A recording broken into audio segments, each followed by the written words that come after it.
Allah subhanahu wa ta'ala speaks to the Prophet Musa alayhi salam. Quran stories for little hearts.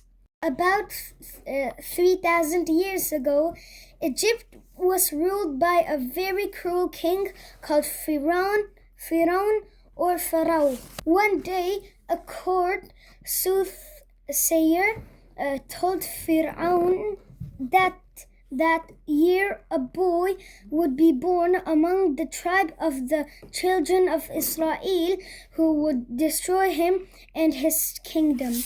Enraged, Pharaoh ordered all newborn boys of the tribe to be killed.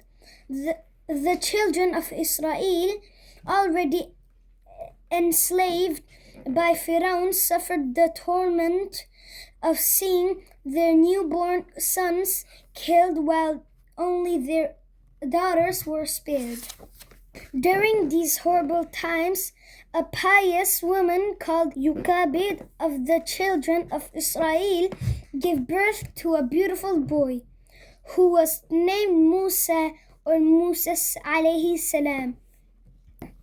She was told by Allah that this was a very special child who would one day become a great prophet. Allah inspired her to put him in a box which she was to cast into the river Nile with the promise that her baby would be safe.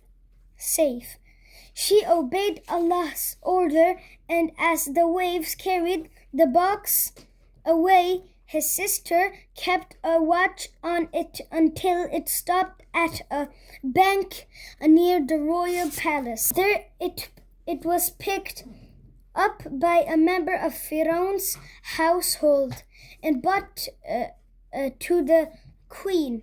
The queen was a loving, kind-hearted woman. When she saw the baby, her heart was touched and she exclaimed, "What a lovely child! Whoever sees him cannot but love him." Despite the king's objection,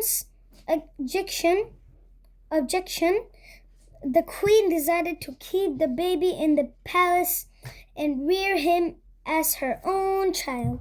The Prophet Musa alayhi salam, brought up with loving care by the queen, received the best education.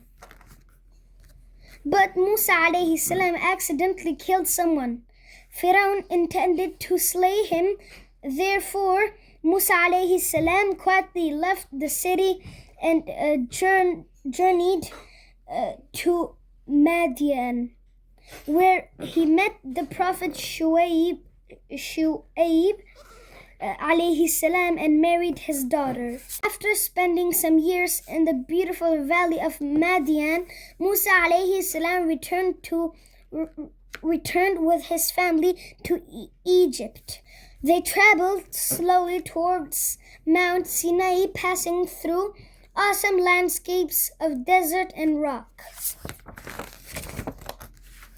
One cold winter evening, as it grew darker and a cool breeze began to blow, they seemed to have lost their way. Musa alayhi salam looked around and noticed a fire quite far away on the other side of the mountain.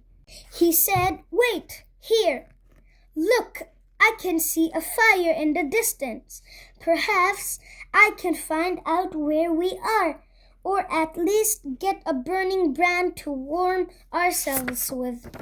As Musa alayhi salam reached the source of the light, Allah spoke to him and gave him wisdom and miracles. Allah told him that He had chosen him as His messenger and commanded him to go with these signs and give his message to Pharaoh, who had himself a tyrant in the land.